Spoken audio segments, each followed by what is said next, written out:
মোহাম্মদ আব্বাসের ফাইফারে দ্বিতীয় দিনের লাঞ্চ বিরতির পরপরই শেষ হলো টাইগারদের ব্যাটিং ইনিংস। শেষ পর্যন্ত দলীয় রানটা 400-এর বেশি দাঁড়ালেও ইনিংস শেষে আক্ষেপ হিসেবে রইল মুশফিক মুমিনুলের সেঞ্চুরি না পাওয়াটা। নিজের জন্মদিনে অর্ধশতকে দেখা পাওয়া মুশফিক এগোচ্ছিলেন শতকের দিকেই, তবে তার হয়ে ওঠেনি। তবুও বলা যায় প্রথম ইনিংস শেষে মোটামুটি ভালো জায়গায় আছেন টাইগাররা। প্রথম দিনের খেলা শেষ করা লিটন এবং মুশফিক দুইজন নেমেছিলেন এদিন ব্যাট করতে। মুশফিকুর রহিমের জন্মদিন ছিল বলে কথা, জন্মদিনেই তো অর্ধশতক হাঁকান মুশফিক। লিটনও যাচ্ছিলেন নিজের অর্ধশতকের দিকে, তবে লিটন থামেন ব্যক্তিগত 33 এবং দলীয় 338 রানে।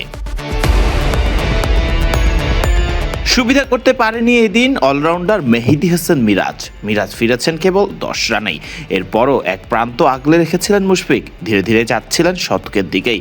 শেষ পর্যন্ত ব্যক্তিগত 71 রানে থামেন মুশফিক। দলীয় রান যখন 380, তখন শাহিন শাহ আফ্রিদির শিকার হয়ে সাজঘরে ফিরে যান মুশফিকুর রহিম। আর এর আগে অবশ্য প্রথম দিনের খেলায় শতক হাঁকান নাজমুল হোসেন শান্ত। আবার শতকের একদম কাছাকাছি যেও 3 অঙ্কের ম্যাজিক ফিগার ছুঁতে পারেননি মুমিনুল হক। মুমিনুল থামেন ব্যক্তিগত 91 রানে। প্রথম ইনিংসে দ্বিতীয় দিনের খেলায় লাঞ্চের পরপর থামেন টাইগার ব্যাটাররা, পুঁজি পায় 413 রানের।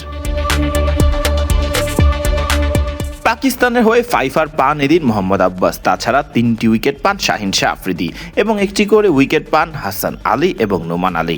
এবার দেখার পালা বল হাতে পাকিস্তান ব্যাটারদের কতটা কঠিন পরিস্থিতিতে ফেলতে পারেন নাহিদ তাসকিন ইবাদত এবং মিরাজ তাইজুলরা। কম রানে পাকিস্তানকে থামাতে পারলেই যে সিরিজের প্রথম টেস্টে রীতিমতো চালকের আসনে বসবে টাইগাররা।